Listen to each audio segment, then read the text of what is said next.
যে দেখো আমরা আজকে তাপ এবং কার্য সংক্রান্ত কার্য জুলের সূত্র সংক্রান্ত কয়েকটা অঙ্ক করব। 1 নম্বর বলছি 50 ক্যালোরি তাপ উৎপন্ন করতে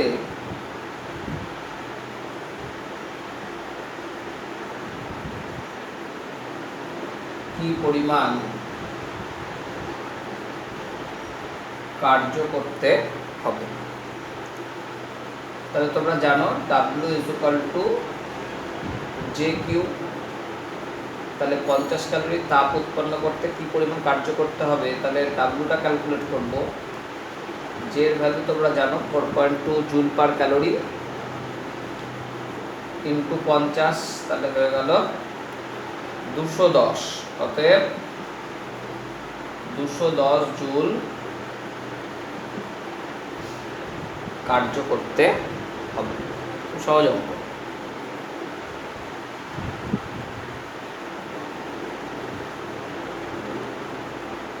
দুই নম্বর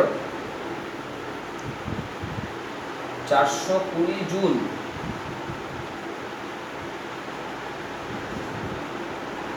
কার্য করতে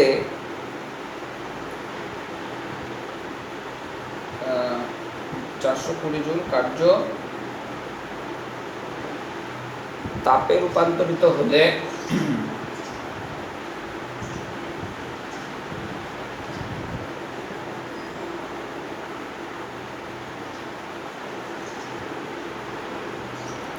কি পরিমাণ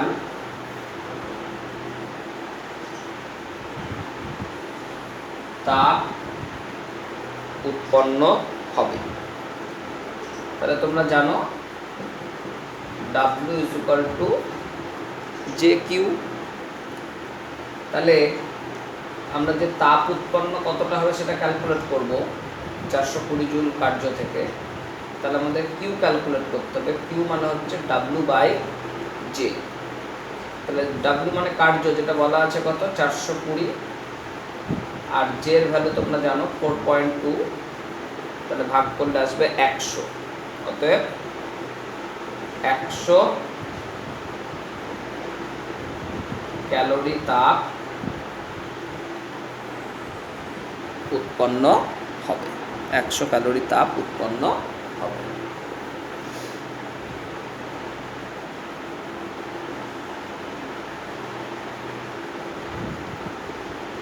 নেক্সট 3 নম্বর দেখো। 3 নম্বরে বলছি যে 12 ক্যালোরি তাপ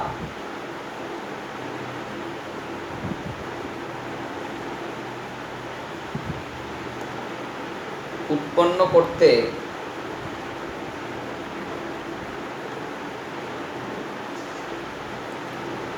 50.4 জুল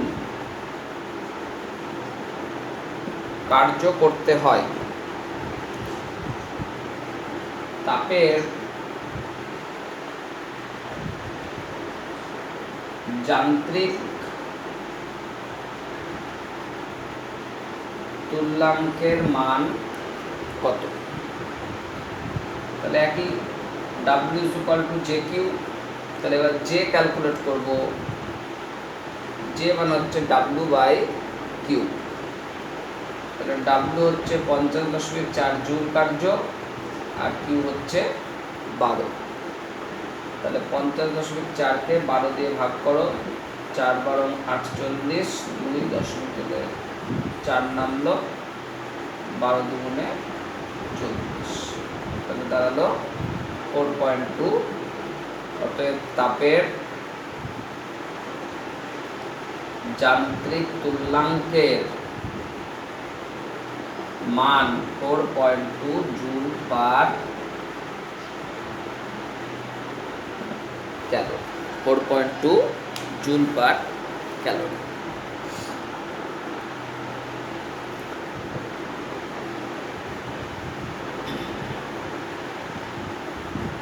পরে একটা অঙ্ক নিচ্ছি। দেখো বলছে একটি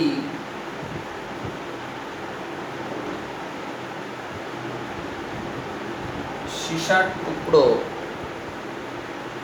টুকরোকে 40 মিটার উপর থেকে ছেড়ে দেওয়া হবে।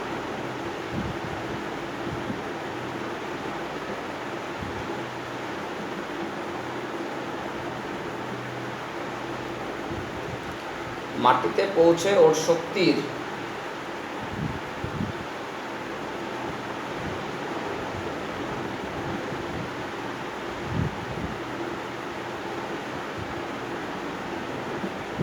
,75% তাপে রূপান্তরিত হয়।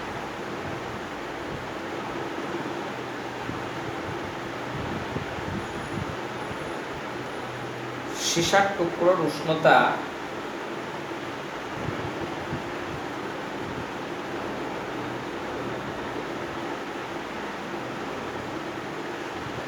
বৃদ্ধি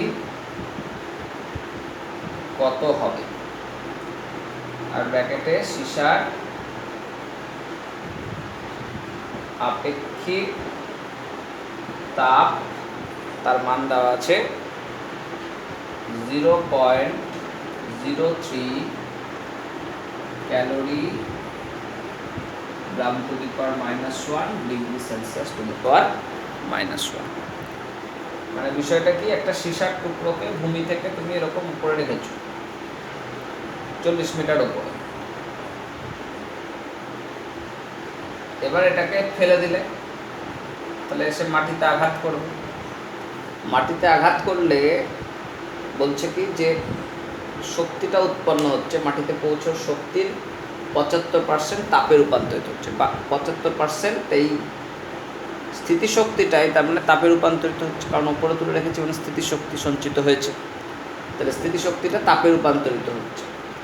তাহলে এখন কতটা স্থিতিশক্তি তাপে রূপান্তরিত হচ্ছে সেটা আমরা ক্যালকুলেট করতে পারবো, সেখান থেকে আমরা কতটা উষ্ণতা বৃদ্ধি পাচ্ছে সেটা হিসাব করতে হবে। তো দেখো, সীসার টুকরো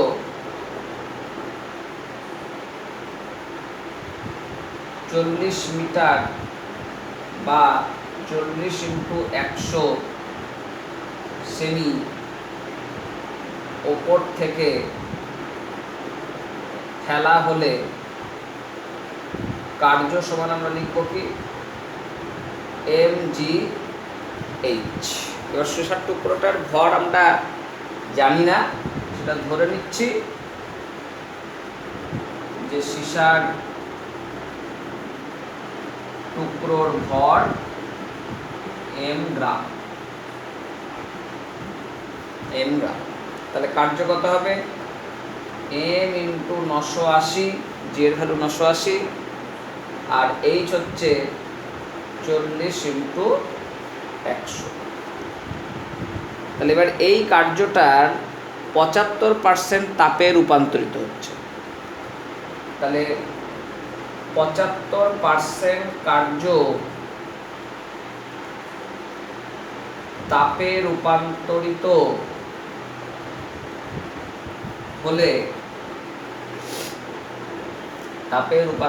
হলে কার্যের পরিমাণ সেটা কত হবে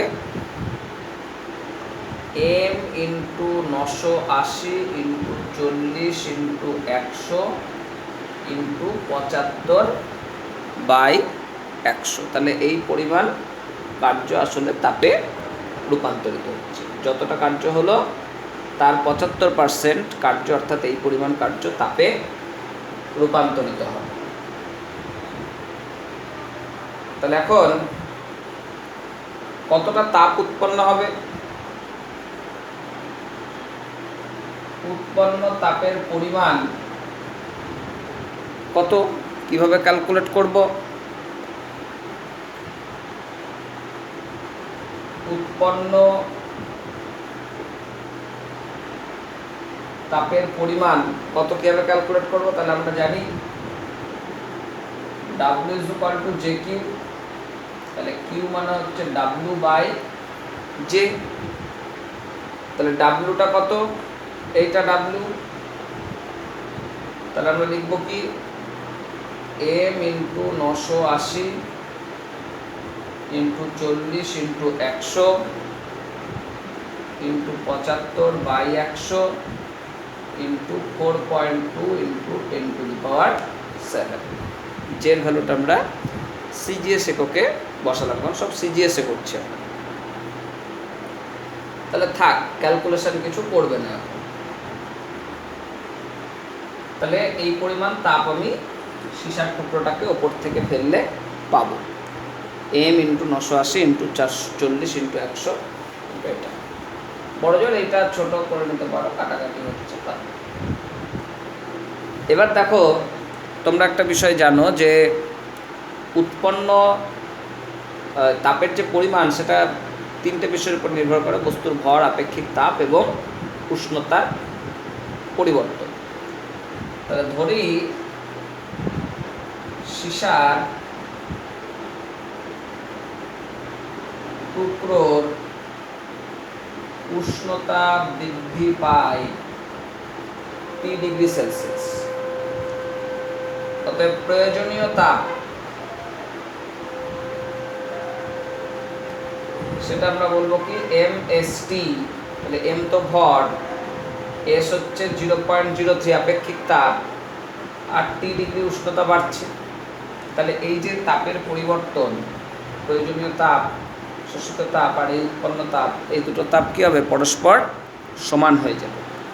তাহলে আমরা লিখব শর্তানুসারে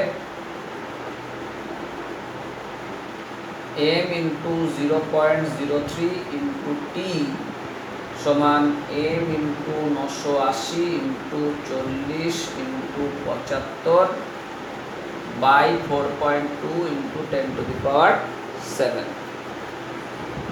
তাহলে দেখো ক্যান্সেল হয়ে গেল, t সমান আসছে 980 ইন্টু 40 ইন্টু 75/4.2 ইন্টু 10⁻⁷ ইন্টু 0.03। বোঝা গেল? তাহলে এবার এটা ক্যালকুলেশন করো। ক্যালকুলেশন করলে উত্তর আসবে 2.33। অতএব আমরা বলবো সীসার তাপমাত্রা বৃদ্ধি পাবে 2.33°C। অতএব সীসার টুকরোর তাপমাত্রা বা উষ্ণতা বৃদ্ধি পাবে 2.33°C। খুব গুরুত্বপূর্ণ অঙ্ক। তাহলে কি করে করলাম নিশ্চয়ই বুঝতে পারলে, যে প্রথমে আমি কার্যটা বের করলাম, সেই কার্যের এবার কতটা কার্য তাপে রূপান্তরিত হবে সেটার মান গণনা করলাম, তারপরে কতটা তাপ উৎপন্ন হচ্ছে কার্য থেকে সেটা গণনা করলাম, আর সেই তাপটা বস্তুটার উষ্ণতা বৃদ্ধিতে কতটা তাপ শোষিত হচ্ছে সেটার সঙ্গে সমান করে দিলাম। তাহলে এখান থেকে একটা করা গেল। একই রকম অঙ্ক আরেকটা আমরা করি, তাহলে একটা ধারণা তৈরি হবে। বলছে 100 মিটার উঁচু জলপ্রপাত থেকে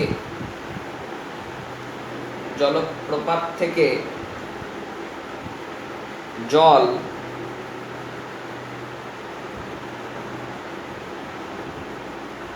পাদদেশে পড়ে।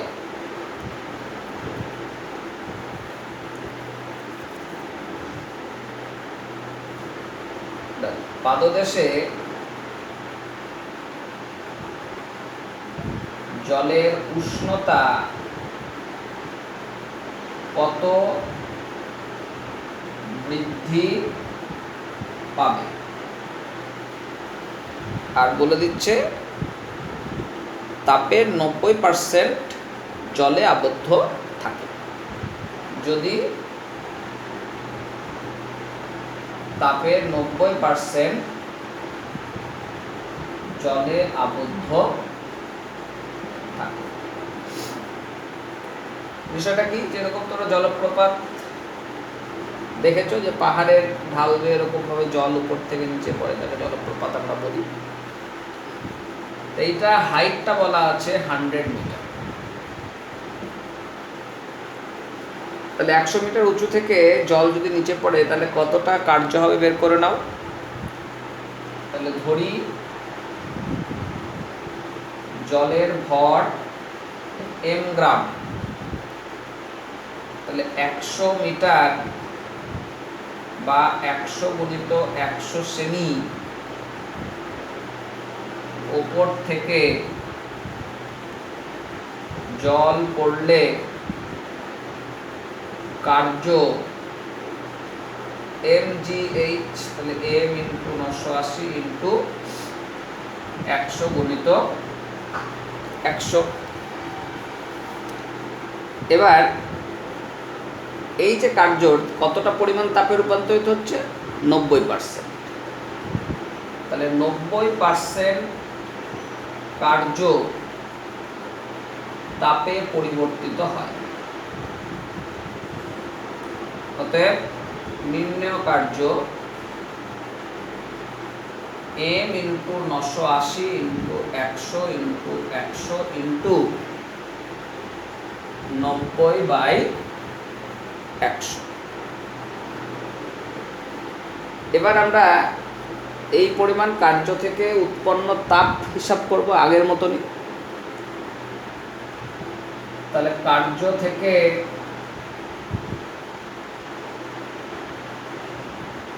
উৎপন্ন তাপ, কার্য থেকে উৎপন্ন তাপ Q সমান বলবো কি W/J। তাহলে আমরা এখানে বলবো কি m into 980 into 100 into 100 into 90/100 into 1/4.2 into 10⁻⁷। তাহলে এটা হচ্ছে তোমার তাপ কতটা তৈরি হচ্ছে। তাহলে এখন ধরে নাও যে জলের উষ্ণতা বাড়ছে T ডিগ্রি সেলসিয়াস। তাহলে ধরি জলের উষ্ণতা বৃদ্ধি পায় T ডিগ্রি সেলসিয়াস। অতএব প্রয়োজনীয় তাপ mst, তাহলে m ইন্টু 1 ইন্টু T, কারণ জলের আপেক্ষিক তাপের মান হয় 1 ক্যালোরি পার গ্রাম পার ডিগ্রি সেলসিয়াস। তার জন্য জলের ভ্যালু অঙ্কে দেওয়া থাকে না, একটু লক্ষ্য রেখো, মনে রাখতে হবে 1 বসে দিলে। তাহলে এই যে তাপ, এটা কার সঙ্গে সমান, এটার সঙ্গে সমান। তাহলে আমরা বলবো শর্তানুসারে m ইন্টু T সমান m into 980 into 100 into 100 into 90/100 into 1/4.2 into 10⁻⁷। Cancel হয়ে গেল। টিটা হিসাব করবে, আমি হিসাব করে দেখেছি, হিসাব করবে দেখবে আসবে 0.21। অতএব বলবো জলের উষ্ণতা বাড়বে 0.21 ডিগ্রি সেলসিয়াস, 0.21 ডিগ্রি সেলসিয়াস। বেশ, এই অঙ্কটা তোমরা একটু প্র্যাকটিস করে নিও, পরবর্তী ক্লাসে আমরা আবার নতুন অঙ্ক শিখব।